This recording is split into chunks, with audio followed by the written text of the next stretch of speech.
चरम तीर्थंकर शरमण भगवान महावीर स्वामी के चरणों में कोटि से वंदन अभिवंदन। पूज्य गुरुदेव के पावन चरणों में असीम आस्था के साथ कोटि से वंदन अभिवंदन। धर्म प्रेमी बंधुओं, सुना था आप लोगों ने परसों की जिंदगी के साथ भी और जिंदगी के बाद भी। जिंदगी का जो मैनेजमेंट है, जो व्यक्ति जिंदगी का मैनेजमेंट करना सीख जाते हैं तो उन्हें अगले जन्मों में किसी प्रकार की परेशानी नहीं उठानी पड़ती। मिलकर के भजन की कुछ लाइनें बोलने का भाव रखेंगे। बोली शांतिनाथ भगवान की। कितने कितने जन्म गवाए, कितने संकट झेले, हम नाम प्रभु का ले ले, हम नाम प्रभु का ले ले।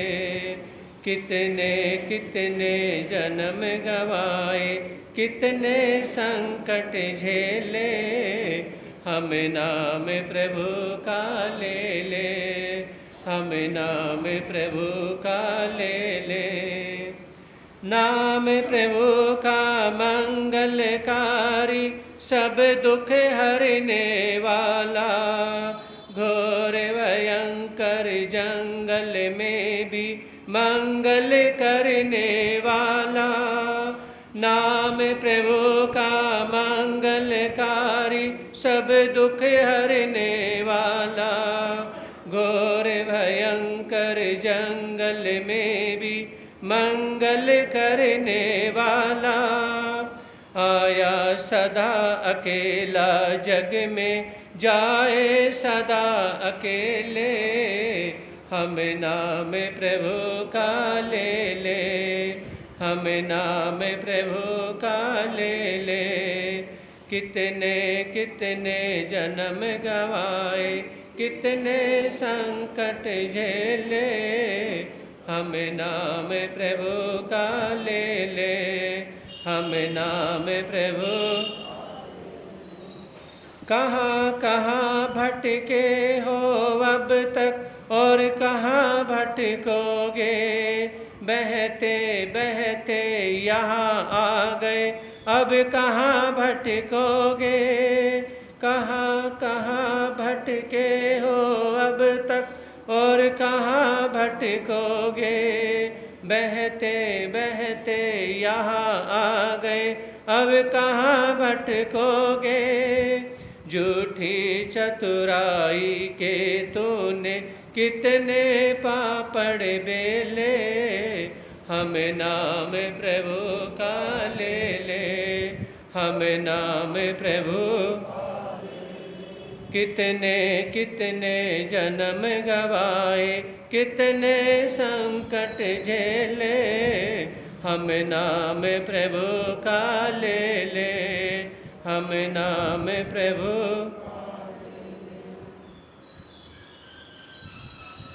जिंदगी के साथ भी और जिंदगी के बाद भी। सुना था कि सबसे पहले आदमी अच्छा दिखना चाहता है, उसके बाद में आदमी अच्छा पाना चाहता है, और तीसरा सुना था कि आदमी अच्छा बनना चाहता है, और चौथा आदमी अच्छा करना चाहता है। ये चार बातें हैं। तो इसमें दो के, इनकी दो दो के जोड़े बनाए तो जिसमें आदमी अच्छा दिखना चाहता है और आदमी अच्छा पाना चाहता है। विचार करिए कि ऐसे कौन से कैटेगरी के लोग हैं जो अच्छे दिखना चाहते हैं और अच्छा पाना चाहते हैं। ये कौन से कैटेगरी के लोग हैं, विचार करिए। ये जो यंग जनरेशन के लोग हैं, हाँ जी, जो यंग जनरेशन के हैं वो अच्छे दिखना चाहते हैं और अच्छा पाना चाहते हैं। अच्छा दिखने से मतलब वो स्मार्ट बनना चाहते हैं, कि अपने काले रंग को ढकना चाहते हैं, अपने सिर को ढकना चाहते हैं, अपने चेहरे की झुर्रियों को ढकना चाहते हैं। यूँ समझिए कि अपनी शरीर की हर बुराई को वो ढकना चाहते हैं। तो जो अच्छा दिखना चाहते हैं, अच्छा दिखने के लिए अनेकों प्रकार की यानी कि ब्यूटी की जो क्रीम इत्यादि हैं वो यूज करते हैं। और दूसरा, अच्छा पाना चाहते हैं। उन्हें क्या है, बहुत सारी चीज़ें, वो चीज़ें चाहिए होती हैं कि मुझे पहनने के लिए अच्छे कपड़े चाहिए, मुझे यूज करने के लिए गैजेट्स चाहिए, मुझे यूज करने के लिए बाइक, स्कूटी, गाड़ी इत्यादि चाहिए, है ना। मुझे यूज करने के लिए और बहुत सारी चीज़ें चाहिए। तो यंग जनरेशन जो है इन दो बातों के लिए सबसे ज़्यादा अपना दिमाग खराब करती है, सबसे ज़्यादा अच्छा दिखने में और अच्छा पाने में। आप अपने घर के बच्चों को देखिए, किसी के भी घर के बच्चे हैं तो वो अच्छा दिखना और अच्छा पाना चाहते हैं। आपने कभी अपने घर की सिचुएशन आपने अपने बच्चों को बताई कि मेरे घर की सिचुएशन क्या है? याद रखें, आप अपने घर की सिचुएशन को अपने बच्चों को बताएं। कभी कभी अगर आपका बहुत अच्छा बिजनेस चल रहा है, बहुत अच्छा बिजनेस चल रहा है, कभी बच्चों को थोड़ा सा खुला दिखाएं, और कभी 2-4 महीने यानी कि अच्छा बिजनेस कर रहे हो तो भी हाथ टाइट करके दिखाएं। ध्यान से समझिए बात को, मैं क्या अनुभव की बात दे रहा हूं। चाहे आपके बेटे हैं, बेटी हैं, है ना, तो उसमें यानी कि हाथ टाइट करके दिखाएं। मतलब जो आप खुला खर्चा दे रहे थे तो उसमें थोड़ा सा हाथ टाइट करें कि अभी मैं इतना नहीं कर सकते हैं, अभी जो है फैक्ट्री में यानी कि लॉस हो गया है, भले ही लॉस ना हुआ हो। ध्यान से सुनिए, आप यानी कि आपकी जॉब बहुत अच्छी चल रही है और विचार करिए कि अब यहाँ से मेरी जो छूट गई है और मैं दूसरी जगह जॉब कर रहा हूँ। भले ही आप दूसरी जगह जॉब कर रहे हैं तो उसमें क्या है, बच्चों को यह कि अब कमाई में क्या है, बहुत ज़्यादा कमी आ गई है। तो बच्चों के सामने कभी हाथ टाइट करें, कभी हाथ खुला करें। जब हाथ खुला करेंगे उसमें पत्नी के बारे में भी आपको पता चलेगा कि वो कैसे कमा के खिला रही है, मतलब कैसे बना के खिला रही है, मतलब वो कैसे खर्चा कर रही है, मतलब वो बच्चों को कैसे हैंडल कर रही है, मतलब वो खुद कैसे रहना सहना खाना पीना किस तरह से कर रही है। तो कभी पत्नी के लिए भी हाथ टाइट कर दिया करो। समझ आ रही है बात? कभी पत्नी के लिए भी हाथ टाइट कर दिया करो, मैं गलत नहीं कह रहा हूं। और कभी कभी यानी कि पत्नी के लिए भी और बच्चों के लिए हाथ टाइट कर दो। 100 रुपये यानी कि महीने में आप 50,000 1 लाख कमा रहे हो, कहा कि इस महीने में तो मैंने सिर्फ 15,000 रुपये ही कमाए हैं, बिजनेस नहीं चला, पार्टियों से भी यानी कि पैसा नहीं आ रहा है, उसमें हाथ टाइट करें। अब देखें कि पत्नी खर्चा कैसे करती है। जो यानी कि खुला पैसा उड़ा रही थी तो देखें कि वो किस प्रकार से हैंडल होती है, किस प्रकार से वो स्टैंड होती है। और फिर अपने बच्चों का नज़रिया देखें। इस तरह से 2-4 महीने निकालें। जो आवश्यकताएं हैं बच्चों की फीस की, आवश्यकताएं हैं स्कूल की, आवश्यकताएं हैं कौन सी कॉलेज की, जो ज़रूरी हैं वो पूरी करें और बाकी पूरा हाथ टाइट कर दें। तो उसमें फिर देखिए कि हाथ टाइट करने से जो हर रोज़ फास्ट फूड, जंक फूड जो बाजार से आ रहा था, अब उस पर रोक लगेगी जब आपके द्वारा पैसे नहीं दिए जाएंगे। विचार करिए कि आपके प्रति, और उसमें कभी कभी, ध्यान से सुनिए, मैं बात वैसे नहीं कह रहा हूं, कभी कभी घर आकर के क्या है, आकर के सिर पकड़ के थोड़ा सा रोने धोने का भी नाटक करना शुरू कर दीजिए। देखिए कि आपकी वाइफ कि आपके प्रति कितनी समर्पित है, आपके बच्चे आपके प्रति कितने समर्पित हैं। याद रखें। और उसमें क्या है, अपने दोस्तों को बताएं, अपने रिलेशनों को बताएं कि मेरा बिजनेस डाउन चला गया है। समझ रहे हैं? जो काम के होंगे वो आपके दिल में रह जाएंगे, और जो नाकाम होंगे, जो किसी काम के नहीं होंगे, वो आपके पल्ले से छिटक जाएंगे। समझ रहे? आप हमेशा क्या है, बड़ाई करने में आप हमेशा क्या है, एक तरह से यूँ विचार करें कि अपने बारे में ईगो करके मैं इतना पैसा, अरे कभी कभी डाउन मार के दिखाया करो। अपने बच्चों के बारे में देखा करो, टटोला करो, वो किस लेवल पे जा चुके हैं। उसमें विचार करेंगे कि आपका बेटा बेटी जो यंग जनरेशन में 14, 15, 18, 20 साल की एज में आ चुके हैं, उनका आपसे कितना स्नेह प्यार है ना। और ये लगातार डाउन जो है ना, कम से कम ये नहीं कि 15 दिन, महीने दिन, कम से कम डाउन कितने महीने मारे, 6 से 8 महीने तक डाउन मारे। उस समय देखें जब हाथ टाइट होता है तो आपकी पत्नी रिलेशनों में, मतलब अपने मायके से किस प्रकार से टच होती है और किस प्रकार से कट होती है। बात समझ आ रही है कुछ? किस प्रकार से टच में होती है और किस प्रकार से कट में होती है। जो भाई लोग हैं ये समझने की कोशिश करें। जब ये भावना आप इस तरह से करेंगे तो आपको पता चलेगा कि पत्नी का स्टैंड कितने लेवल का है और बच्चों का स्टैंड कितने लेवल का है। जिन्हें आप एप्पल के फोन, जिन्हें आप यानी कि एप्पल के गैजेट्स यानी कि जो और गैजेट्स दे रहे थे, लैपटॉप दे रहे थे, और विचार करिए जो महंगे कपड़े पहन रहे थे, आज उन्हें एक बार गरीबी से गुजार के देखिए और फिर अपनी गाड़ी में कभी बैठ करके देखिए और कभी महंगी गाड़ी को बेच करके देखिए। और आप कहें 10 लाख की जो मर्सिडीज में चल रहे थे, कभी कभी 10 लाख की गाड़ी में चल करके देखिए, आपको पता चलेगा कि समाज का, आपके परिवार का, पत्नी और बच्चों का, आपकी ससुराल का, आपके रिलेशनों का नेचर कितनी उस पे लेवल पे है। ध्यान रख देना मेरी बात पे। एक व्यक्ति ने एक व्यक्ति ने अपने मरने की खबर सभी जगह फैला दी, रिलेशनों में अपने मरने की खबर फैला दी और पत्नी को भी कहा कि आप ये करें कि मेरी बात माने, ये खबर फैलानी है कि मेरे पति की डेथ हो गई है। जब ये खबर फैलाई तो उसमें कहें और मरने का यो सब कुछ रचा गया तो और उसने बताया कि भी इतने पैसे उससे लेने हैं, इतने उससे लेने हैं। और फिर आप देखना कि कौन आपकी हेल्प करता है मेरे नहीं होने के बाद में। जब हस्बैंड ने जब ये किया तो हेल्प करने वाला कोई भी नहीं, लेने वाले आते गए और जो देने वाले थे, जो ये कहते थे कि हम तो अपने भाई के बिना, ये तो हमारा भाई है, हम इसको फॉलो करते हैं। हाँ जी, सुन रहे हो ना, हम इसको फॉलो करते हैं। ऐसे ससुराल के, ऐसे रिलेशन के, ऐसे फ्रेंड सर्कल के एक भी खड़ा नहीं मिला। तो उसमें जो मरने का यानी कि कर दिया गया, तेरामी भी कर दी गई, और ये सब कुछ करने के बाद में वो व्यक्ति फिर सामने आता है और उसने कहा कि अब मुझे पता चल गया किसको छोड़ना है और किसको रखना है। सुन रहे हो ना, किसको छोड़ना है और किसको रखना है।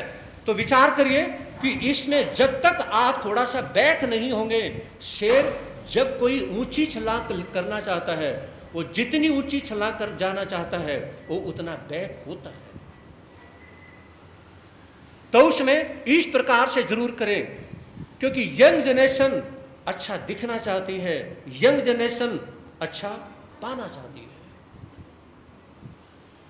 लेकिन मैं कहना चाहूँगा, लाखों में अगर सर्वे किया जाए, 1 लाख जोड़ों पे शायद 5-10 जोड़े ऐसे मिलेंगे जो पेरेंट्स बनने के लायक हैं, जिन्होंने यानी कि जो मैंने बातें बताई हैं, इनको सिर्फ एक ही लहजे से चलते हैं, एक ही नेचर से चलते हैं, एक ही व्यवहार से चलते हैं, एक ही डिसिप्लिन से चलते हैं। तो इसलिए एक ही तरह से चलने से यानी कि आपकी वाइफ और आपके बच्चे पूरी तरह से आपको समझ जाते हैं कि आप किस कैटेगरी के बंदे हैं। समझ रहे ना, किस कैटेगरी के बंदे हैं। इंसान यानी कि वो होता है जो एक प्रकार से अपने आप को समझने का मौका ना दे, लेकिन अच्छा व्यवहार भी लेकर के चले।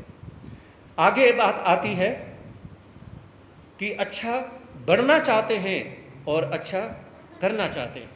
विचार करिए, ये वो लोग हैं जो एक प्रकार से ठोकरें खा चुके होते हैं, जो 40-45 की एज को पार कर चुके होते हैं, जो 50-55 की एज में आ चुके होते हैं, जिनके बच्चे जवान 20+ 25 या 27-28-30 साल के जिनके बेटा बेटी हो चुके होते हैं, वो लोग क्या करना चाहते हैं, अच्छा बनना भी चाहते हैं और अच्छा करना भी चाहते हैं और वो अच्छा देना भी चाहते हैं। तो अच्छा और बनना, अच्छा देखना चाहते हैं। उसमें विचार करें कि जेंट्स देखिए, बेटा और एक बेटी है, बेटे को बचपन से समझाया जाता है कि जेंट्स कभी रोता नहीं है, बेटा कभी रोता नहीं है, और बेटी को कभी ये नहीं सिखाया जाता कि बेटी कभी रोती नहीं है। बेटी को ये सिखाया जाता है कि वो तो दुख में रोती है ना, और बेटे को क्या सिखाया जाता है कि लड़के नहीं रोते दुख में। और लड़के जब जवान होते हैं उसमें क्या है, अब देखिए जो जेंट्स के रूम में यहाँ पर बैठे हुए हैं, आपके कंधों पे जिम्मेवारी कम नहीं है, आपके कंधों पे जिम्मेवारी बल्कि ज़्यादा है। तो जेंट्स जो है उसमें काम करते हैं, वो ये विचार करते अपने दिमाग में, हम किसी के सामने नहीं रो सकते, हमें रोने का अधिकार नहीं है, हम दुख में किसी के सामने रो नहीं सकते हैं, हम दुख में पत्नी के सामने नहीं रो सकते, हम दुख में बच्चों के सामने नहीं रो सकते, हम दुख में माँ बाप के सामने नहीं रो सकते। दुख जब भी आएगा हम अकेले में जाके रो सकते हैं। क्या हम अकेले में रोएंगे? जब दुख आएगा तो क्या है, जितनी मर्जी परेशानियां हो वो क्या करेंगे, अकेले रोएंगे और भगवान को याद करके दीवार जो है, दीवार के साथ लग करके हग करके उस समय रोएंगे, जैसे दीवार क्या है उनकी माँ बन गई है, जैसे दीवार पिता बन गया है, जैसे दीवार गुरु बन गया है। और उसमें यह सब करके क्या है, क्योंकि उसे पता है कि घर में यानी कि पत्नी रोएगी, उसका दुख सुनने के लिए मैं भी हूँ, उसका दुख सुनने के लिए बच्चे भी हैं, उसका दुख सुनने के लिए उसके मायके वाले भी हैं, मेरा दुख सुनने के लिए कोई नहीं है। समझ आ रही ना बात? मेरा दुख सुनने के लिए कोई नहीं है। और ये मैं कहना चाहूँगा कि एक पॉइंट ऐसा है जिस पॉइंट में आज की नारी चाहे जितना मर्जी वो चांद पे चली जाए, मंगल ग्रह पे चली जाए, जितनी मर्जी पढ़ाई लिखाई कर ले, लेकिन वो कभी जेंट्स का मुकाबला नहीं कर सकती। उस पॉइंट में अगर जेंट्स 100% है तो नारी सिर्फ 5% मुश्किल से है, हो सकता है कि वो 5% भी ना हो। बताएगा कोई ऐसा पॉइंट? चाहे वो जितनी मर्जी पढ़ी लिखी हो, एक पॉइंट ऐसा है कि जिसमें जेंट्स 100% है, लेकिन नारी आज की एक लड़की पढ़ी लिखी भी 5% नहीं है। बताओगे? आप सुन रहे हैं, जिंदगी के साथ भी और जिंदगी के बाद भी। मैंने हिंट आपको दे दिया। बताइए कि आज कौन गिफ्ट पाना चाहता है? कल वो सारी गिफ्ट आपकी यानी कि जो बच्चों ने जो कार्यक्रम करे थे, तो आज कौन मेरे से कौन गिफ्ट लेना चाहता है? आप मेरे से गिफ्ट लेते नहीं, मैं क्या करूं? मैं जब भी गिफ्ट देने के लिए तैयार होता हूं, आप लेते ही नहीं। ये पढ़ी लिखी बहनें भी तो बैठी हुई है नहीं यहाँ पे। मुझे एक पॉइंट ऐसा है जिंदगी का, जितनी भी जो मैरिड हैं वो बहनें, कई मैरिड जो यंग एज की बहनें भी हैं, और 2-4 तो टीचर भी बैठी हुई होंगी, है ना, जो बच्चों की अच्छे से बड़ी ऐसी टुकाई करती हैं। माता बताएंगी क्या जी? नहीं जी, जिंदगी के साथ भी जिंदगी के बाद भी, ये हिंट मैं बार बार दे रहा हूँ। जिंदगी के बोलते क्यों नहीं? जिंदगी के साथ भी जिंदगी के बाद भी, ये मेरा हिंट है और इसे मेरा आंसर छुपा हुआ है। लेडीज का आना जाना ये कोई मैटर नहीं है।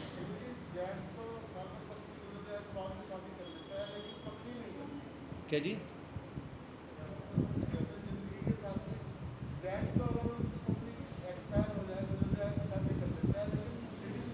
नहीं,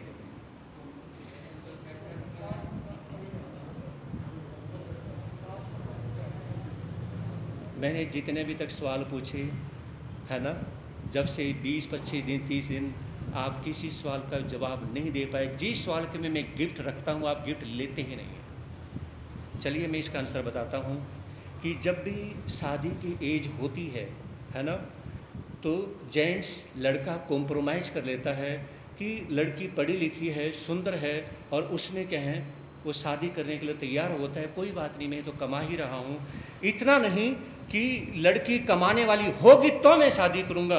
अगर लड़की सुंदर मिल जाती है, पढ़ी लिखी मिल जाती है, तो वो लड़का शादी कर लेता है।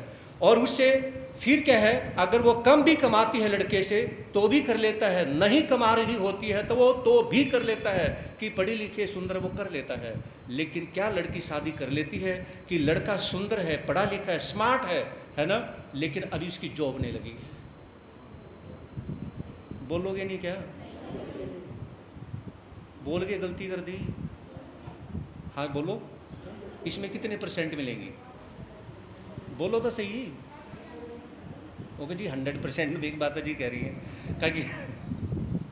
कहा कि 100% है। मतलब यह है कि विचार करिए कि कहते हैं कि आज बराबर का दर्जा यानी कि लड़कियों को मिलना चाहिए, बराबर का दर्जा कि नारी को मिलना चाहिए, जहाँ जिंदगी के साथ भी जिंदगी के बाद भी, मतलब जो जिंदगी जीने की जब बात आएगी ना, तो उसमें नारी कभी क्या है, जिंदगी के पॉइंट में कभी साथ खड़ी नहीं होती। ये याद रखना मेरी बात है। जिंदगी के मेन पॉइंट में, यह जिंदगी का मेन पॉइंट है, और मेन पॉइंट में 5% मुश्किल से इसे खड़ी मिलेंगी, नहीं तो बस वो 5% मिलेंगी। नहीं तो देखिए जेंट्स कितना बड़ा कॉम्प्रोमाइज करता है कि कोई बात नहीं वो नहीं कमाती है ना, तो उसमें कोई बात नहीं वो मेरे से कम पढ़ी लिखी है। और ऐसे सैकड़ों सैकड़ों परिवार आते हैं जिन जैन परिवारों के, ध्यान से सुने, जैन परिवारों की लड़कियां जज बनी हुई हैं, जैन परिवारों की लड़कियां वकील बनी हुई हैं, जैन परिवारों की लड़कियां यानी कि अच्छा पैकेज इंजीनियर सीए बनी हुई हैं, लेकिन शादी नहीं हो रही। क्यों? क्योंकि लड़का मेरे से ऊपर नहीं मिलता। हाँ जी, लड़का मेरे से ऊपर नहीं मिलता। वो जज है, अब बताइए, अब उसे यानी कि वो एक सिंपल जज है, अब उसे हाई कोर्ट का जज मिलेगा तो वो करेंगी। वो यानी कि उस हाई कोर्ट में है, इसका मतलब सुप्रीम कोर्ट का जज मिलेगी तो वो शादी करेंगी। विचार करिए एक बार कि लड़का मेरे से ऊपर नहीं मिलता। ये आज यानी कि 2-4 नहीं, मैं कम से कम भी सैकड़ों सैकड़ों ऐसे एग्जाम्पल तो जैन समाज में देख चुका हूं, हजारों एग्जाम्पल देख चुका हूं। ऐसे शादी सिर्फ इसलिए नहीं हो रही कि लड़का मेरे से ऊपर का पैकेज का नहीं मिलता। मेरा पैकेज 70 लाख का है तो लड़के का पैकेज 80 लाख का हो या 1 करोड़ का हो, वो नहीं मिलता तो देखिए वो शादी नहीं करती। विचार करिए, यानी कि इतनी खुद गर्ज, इतना यानी कि एक प्रकार से पॉइंट में इतने यानी कि पीछे पिछड़ जाती हैं, और फिर कहते हैं हम लड़कों से आगे हैं। अरे जहां घर बसाने की बात आएगी, जिंदगी चलाने की बात आएगी, और जिंदगी के साथ जीने और मरने की बात आएगी, वहां तुम कभी कहीं खड़ी कहीं दिखाई दो, पता नहीं, वहां कोहरा धुंध छा जाती है, तुम दिखाई तक नहीं देती, जिंदगी के पॉइंट में कहीं नजर तक नहीं आती है नारी। समझ रहे हो ना, कहीं नजर तक नहीं आती है। और मैं कहना चाहूंगा आगे 50 साल में भी शायद ये होना बहुत मुश्किल है, क्योंकि जो जिम्मेवारी एक लड़के ने समझ रखी है वो जिम्मेवारी कभी लड़की ने समझने की कोशिश ही नहीं करी है।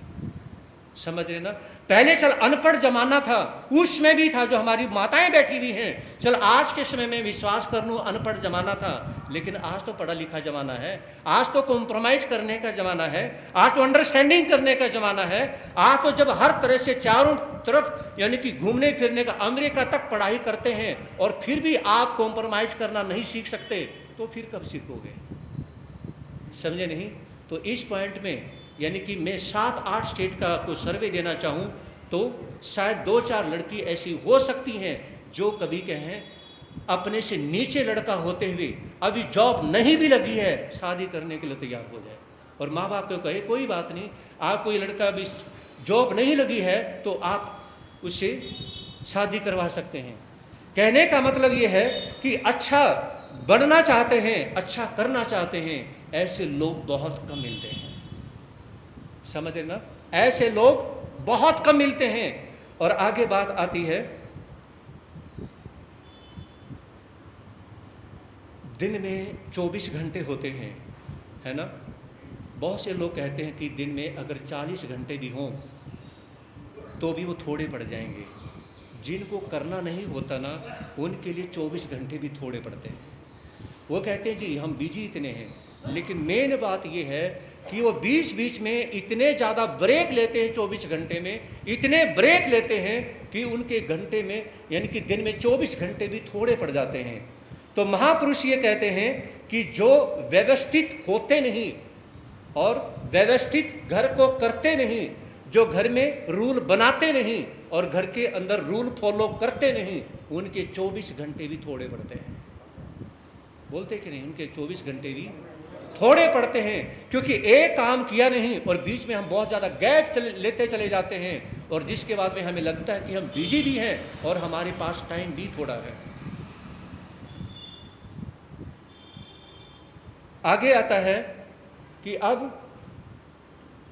दिन निकलते ही या सूर्य निकलने से पहले उठने की हैबिट, आदत अब नहीं रही।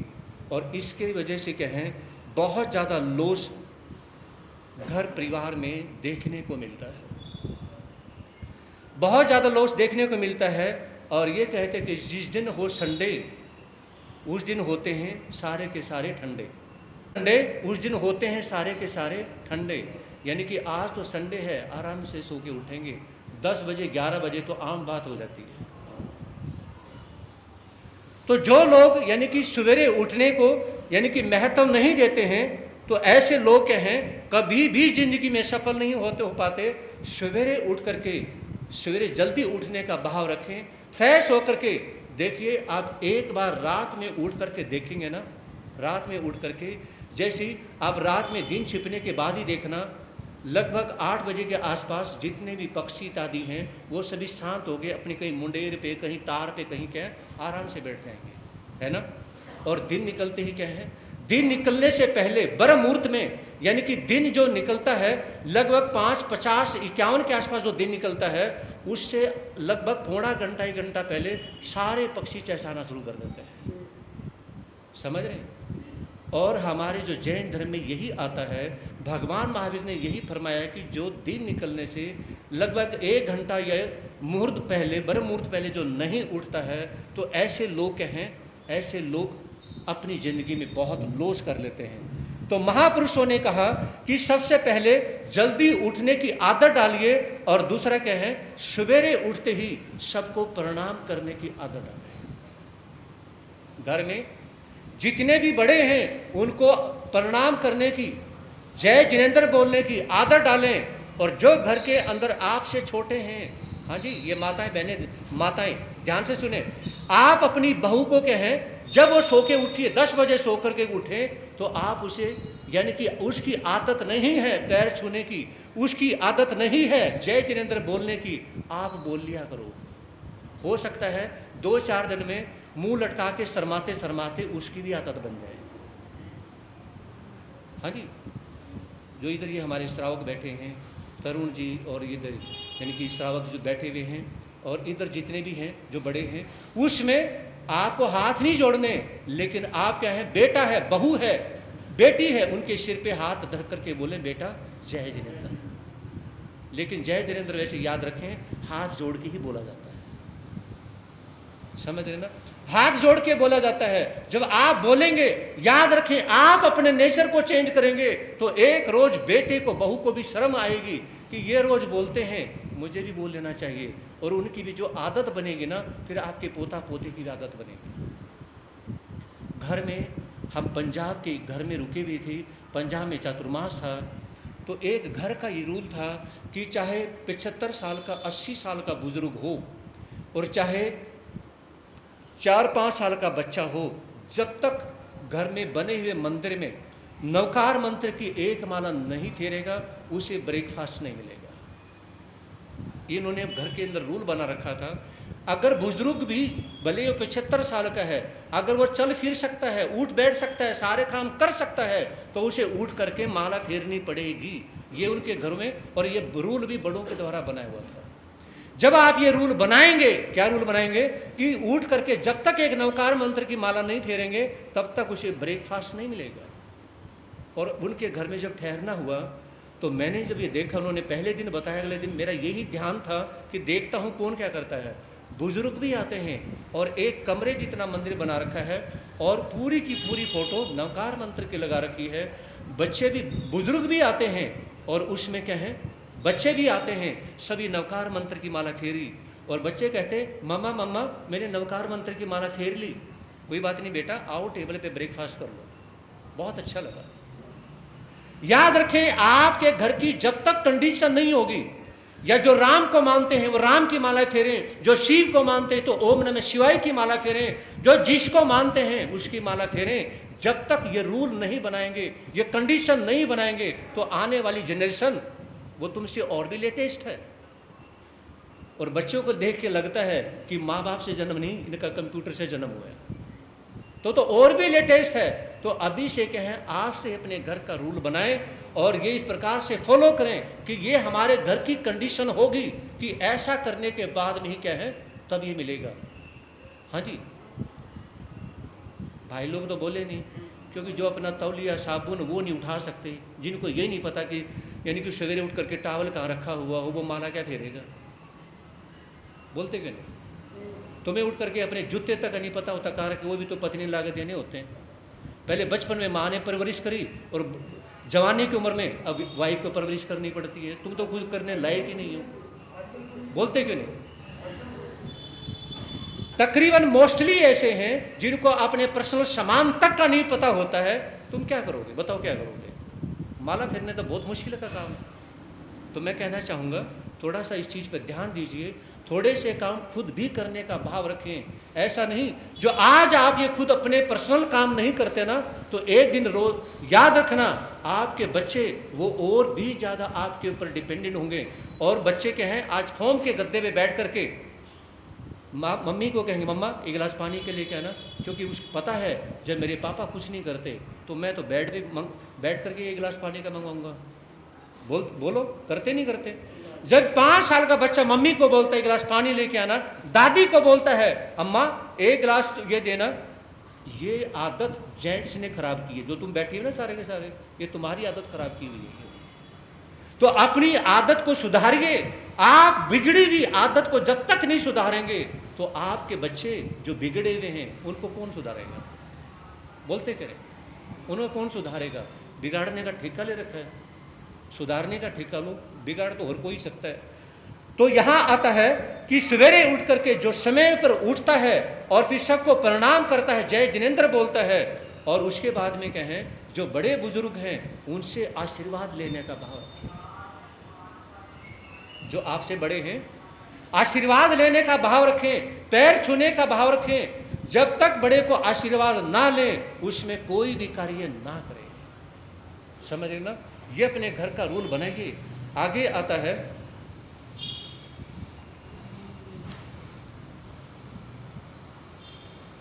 थोड़ी देर बैठ करके उस समय कहें आप प्राणायाम करें, योगा करें। आपको मैं बताना चाहूँगा जो योगा करता है वो उतना ही एक्टिव मिलेगा, चाहे कोई साधु साध्वी है, हाँ जी सुन रहे हो ना, और चाहे कोई गृहस्थी है। जो जितना एक्टिव है इसका मतलब वो उतना योगा प्राणायाम और मेडिटेशन करता है। जो मेडिटेशन करता है, प्राणायाम करता है, योगा करता है, तो उसके पास नेचुरल ऑटोमेटिकली उसके पास सिद्धियां भी आती चली जाती हैं। जो एक्टिव है उसके पास सारी चीजें मिलेंगी, और जो एक्टिव नहीं उसके पास ठन ठन गोपाल कुछ नहीं मिलेगा। तो महापुरुष फरमाते हैं कि सवेरे उठ करके आप 10 मिनट 15 मिनट अपने लिए निकालने का भाव रखें।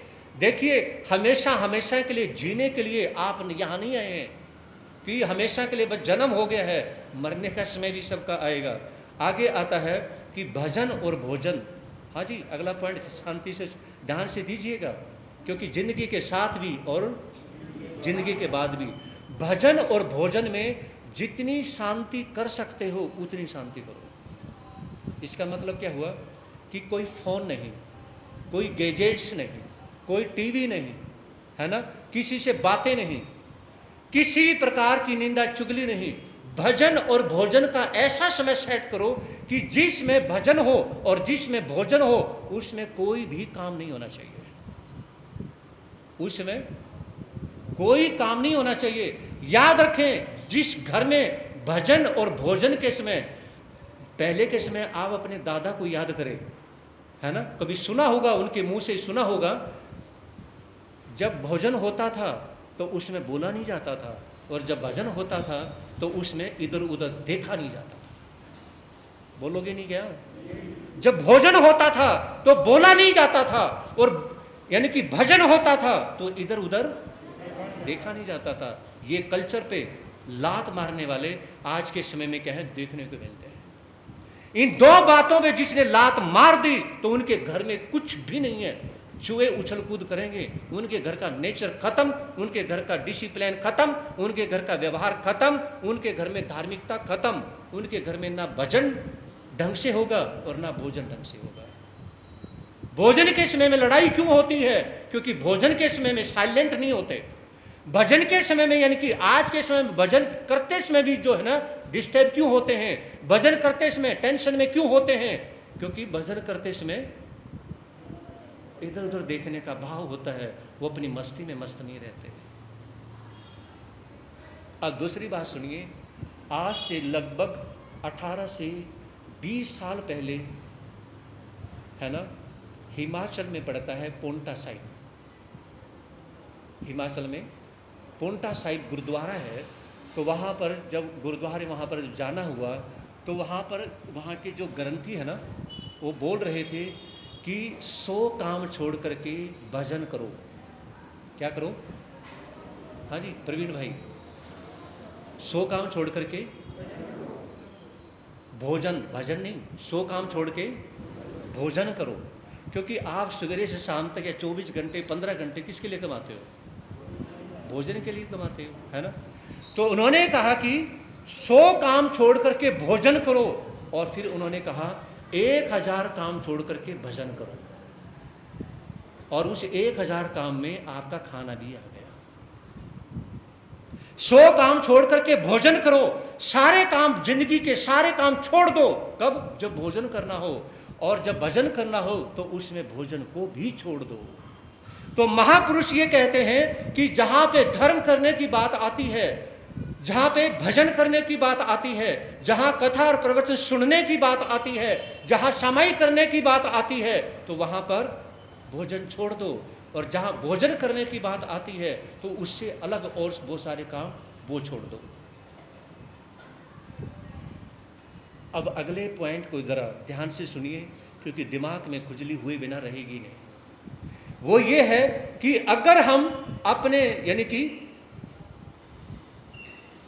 लिमिट से ज्यादा, देखिए, नारी यानी कि फैशन में और पुरुष वैशन में अगर ना जाए तो आपके घर के कल्चर को, आपके घर के बच्चों को, अगर कोई पड़ोसी बिगाड़ना चाहे, अगर कोई रिश्तेदार बिगाड़ना चाहे, तो किसी की मिजाल नहीं कोई उसको बिगाड़ दे। बात समझ आ रही है? कुछ थोड़ी बहुत सिर के ऊपर के गई होगी ये। तो प्रवीण कह रहे कि नहीं जी मैंने तो मान ली सारी। तो इसमें कहा कि नारी यानी कि फैशन में और पुरुष वैशन में अगर ना जाए तो परिवार टेंशन में कभी हो नहीं सकता। समझ आ रही है? नारी फैशन में, पुरुष वैशन, मतलब नशे में। अगर पुरुष वैशन में ना जाए, नारी फैशन में ना जाए, तो परिवार टेंशन में कभी जा ही नहीं सकता है। तो मैं कहना चाहूँगा कि इस पर आप गौर फरमाइएगा, ध्यान देने की कोशिश करिएगा। आगे बात आती है हाथ और आँख जो है कि इनके जब यूज करते समय उसमें ध्यान दें कि आप आँख से कभी रॉन्ग कमेंट ना करें। आज के जो हमारी 5 इंद्रियां है ना, सबसे ज़्यादा रॉन्ग कमेंट्स किससे होते हैं? आँखों से होते हैं। सबसे ज़्यादा रॉन्ग कमेंट्स आँखों से होते हैं। महापुरुष ये कहते हैं कि हाथ और आँख के, यानी कि जब अगर इनका अगर प्रयोग किया जाएंगे किसी के लिए, जब किसी बुजुर्ग को देखें कि रोड क्रॉस कर रहा है, आप नहीं जानते, उसका हाथ पकड़ें, चाहे कोई बुजुर्ग है, चाहे कोई जन्मांध है, उसका हाथ पकड़ें, रोड क्रॉस करवाएं। कोई बुजुर्ग माता जी, कोई बुजुर्ग श्रावक जब पौड़ियाँ चढ़ रहे हैं तो उसे उसका हाथ पकड़ें और उसे पौड़ियाँ चढ़ा करके उसे प्रवचन सभा में ले करके आए। या कोई किसी का बच्चा रो रहा है तो उसका हाथ पकड़ें और उसके बच्चे को उसके घर छोड़ने का भाव रखें।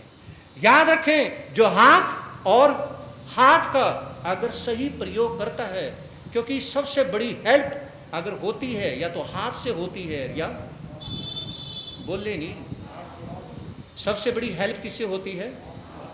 या तो हाथ से होती है और या आँख से होती है। बस मेरा इतना सा है, तो इस पर गौर फरमाइएगा, जिंदगी के साथ भी और जिंदगी के बाद भी। याद रखें, अगर इस जन्म में जितने ज़्यादा हाथों का प्रयोग करोगे तो अगले जन्मों में इन हाथों में ताकत फौलादी शक्ति मिलेगी। इस जन्म में अगर पैरों का प्रयोग करोगे तो अगले जन्म में पैर तुम्हारे फौलादी मिलेंगे। इस जन्म में आंखों से देखते ही धर्म करना, आंखों से देखते ही बुजुर्गों की सेवा करना, आंखों से देखते ही किसी बच्चे की परवरिश करने का भाव रखना, उसके घर पे पहुंचाने का भाव रखना। जब आप इनका जैसा प्रयोग करेंगे तो अगले जन्म में आपको पावरफुल शक्ति भी वैसी मिलेगी। तो आपने 2 प्रवचन सुने हैं, जिंदगी के साथ भी जिंदगी के बाद भी मैनेजमेंट करना। तो ये मैनेजमेंट, लेकिन मैं कहना चाहूँगा ये जो व्यवस्था है, इसलिए यानी कि जो वीडियो की भी इसलिए व्यवस्था बनाई गई है ताकि जो आपके समक्ष नई चीज़ें लाई जा रही हैं ताकि आप उसे दोबारा से सुन सकें, देख सकें, और इन्हें अगर आप विचार करेंगे और आपको देखने के लिए दोबारा से इसलिए यानी कि वीडियो की व्यवस्था, ताकि आप उसे देखें और उसमें जो पॉइंट है उन पे आप ध्यान देंगे। तो मैं कहना चाहूँगा ये वो पॉइंट हैं कि आप सोचने के लिए, करने के लिए मजबूर हो जाएंगे। एक्सेप्ट ना करना हो तो वो उसके दिमाग के बारे में कुछ कह नहीं सकते।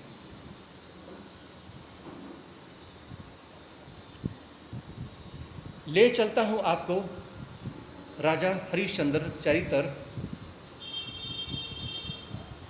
जिन धर्म के प्यारे लोगों ये सुन लो अमर कहानी, हम भूल गए हैं जिनको जरा याद करो कुर्बानी।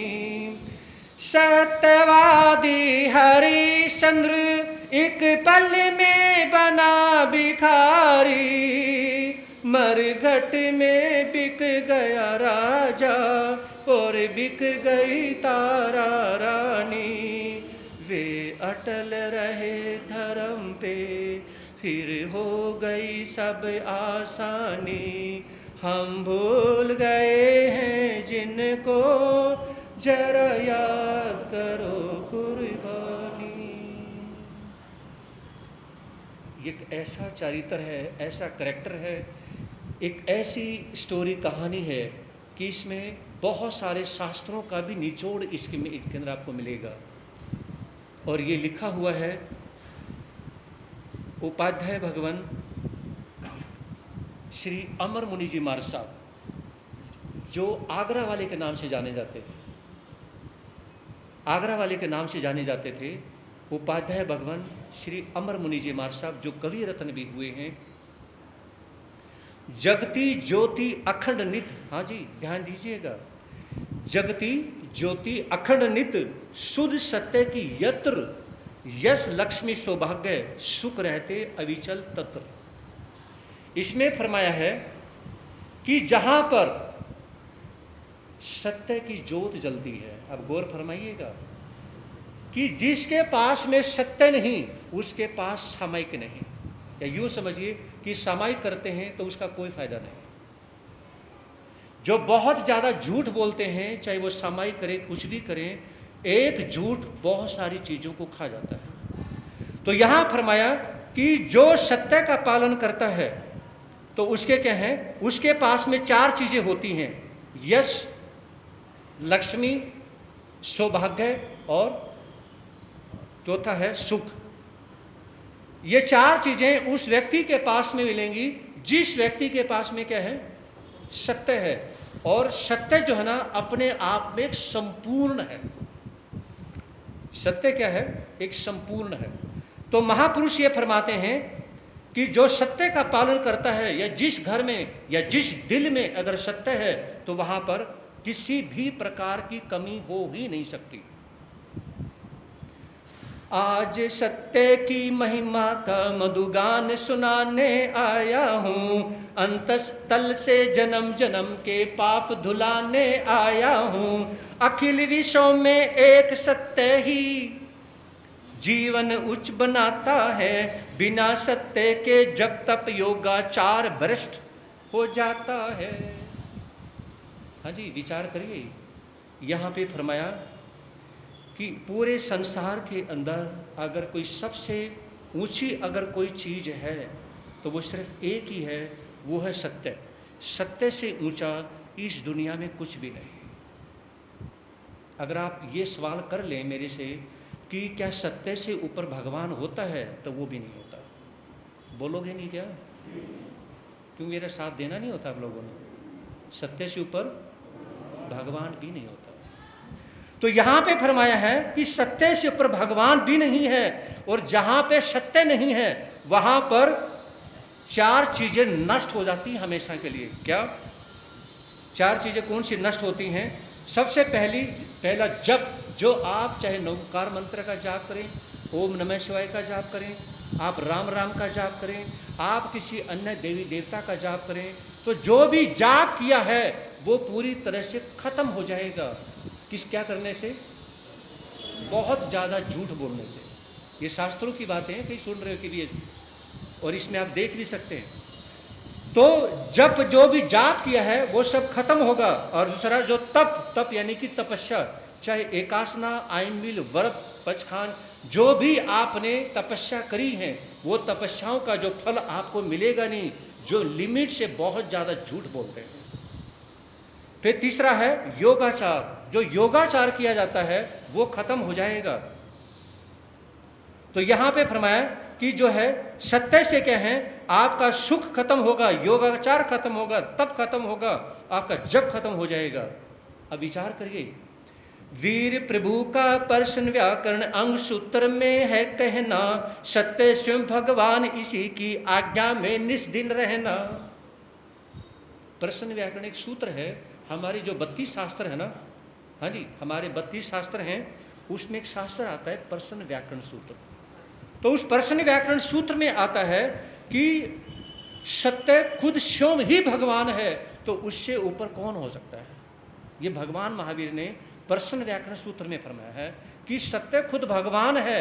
जो सत्य खुद ही भगवान है तो उससे ऊपर कौन हो सकता है?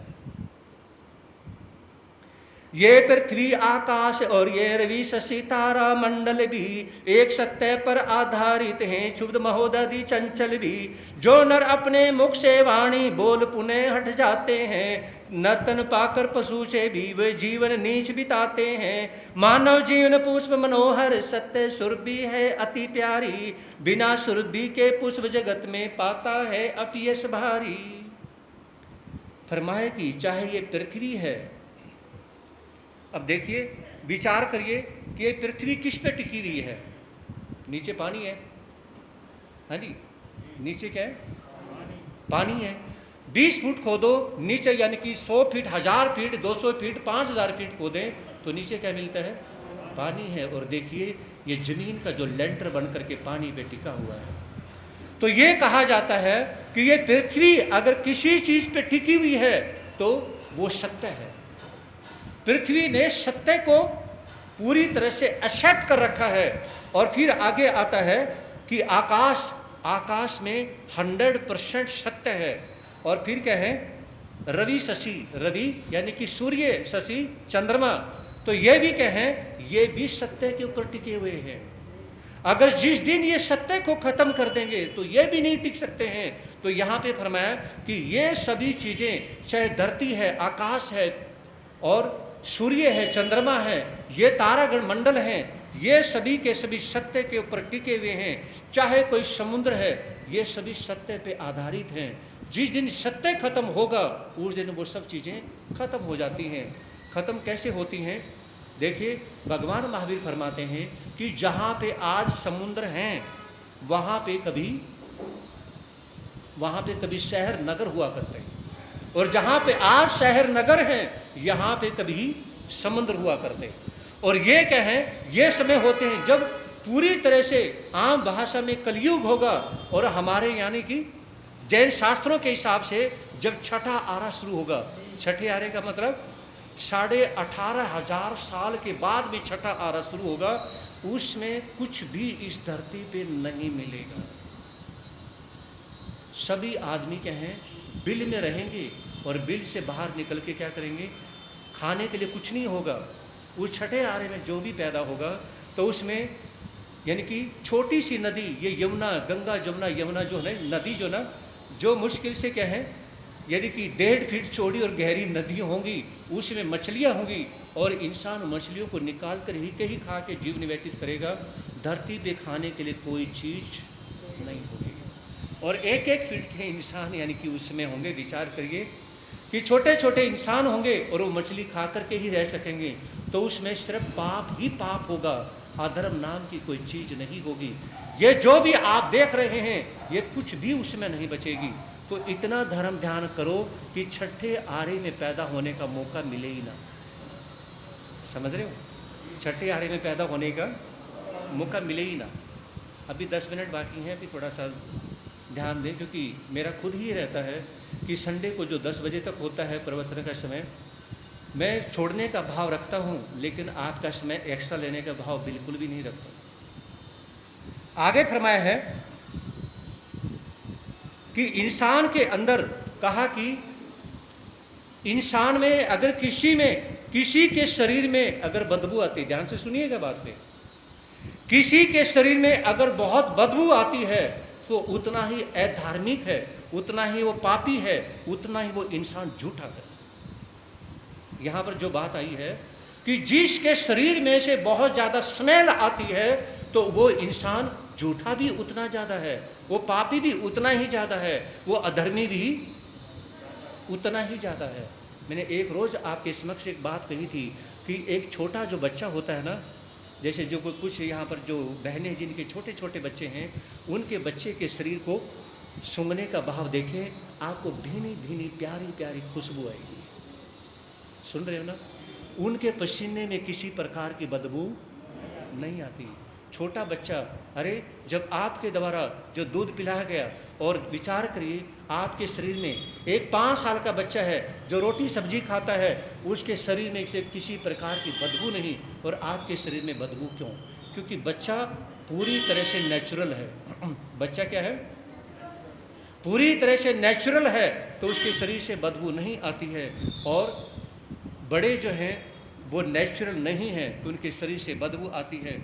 तो यहाँ पे यही फरमाया है कि जो बहुत ज़्यादा झूठा इंसान होगा, जिसके अंदर छल कपट फरेब यदि भरा पड़ा होगा, तो उसके शरीर में से भी बदबू आएगी। और जो ये झूठा इंसान नहीं होगा, झूठ छल कपट फरेब जो नहीं करता होगा, तो क्या है, उसके शरीर में से बदबू नहीं आएगी। ये महापुरुष बतलाते हैं। आगे फरमाया, नश्वर मृदु तन नश्वर, वैभव नश्वर मानव जीवन है। अविनाशी बस एकमात्र ये त्रिभुवन में सच का धन है। भारत ने भगवान सत्य की महिमा को पहचाना था, अस्तु भूमि से स्वर्ग कीर्ति तक वितान बिताना था।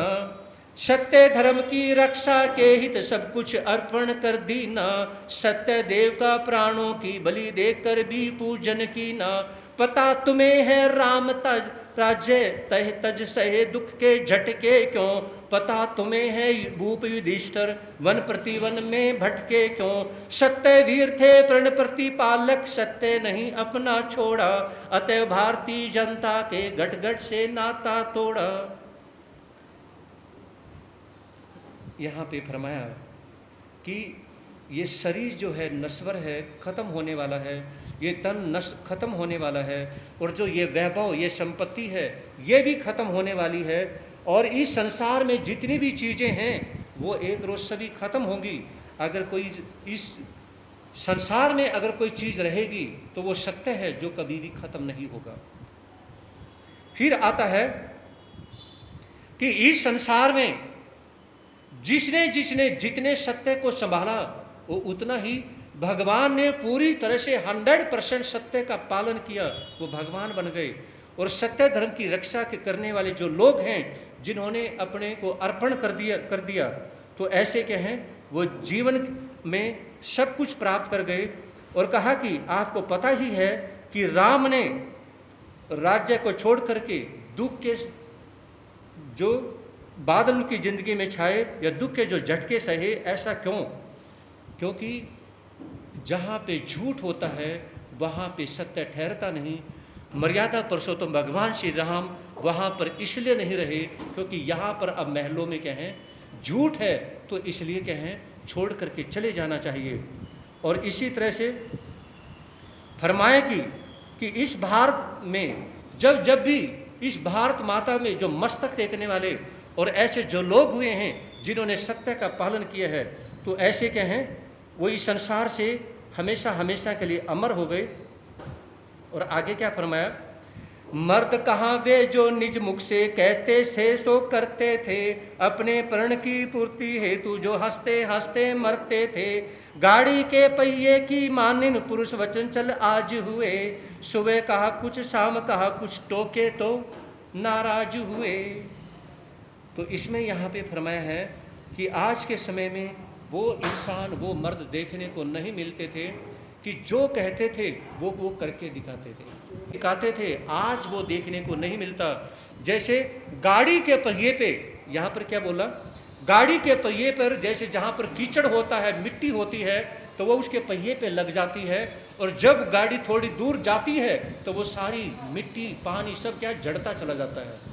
ऐसे ही कहें, आज के लोगों के पास में इतना सा सड़ा हुआ सत्य है कि जैसे उनका सत्य एक बार बोलेंगे, दिखाएंगे किसी ने सत्य बोला है, और थोड़ी देर के बाद में कहें वो गाड़ी पे पहिए पे लगा हुआ जो कीचड़, जो मिट्टी इत्यादि है, वो झड़ जाते हैं, तो उनका सत्य भी ऐसे ही झड़ जाता है।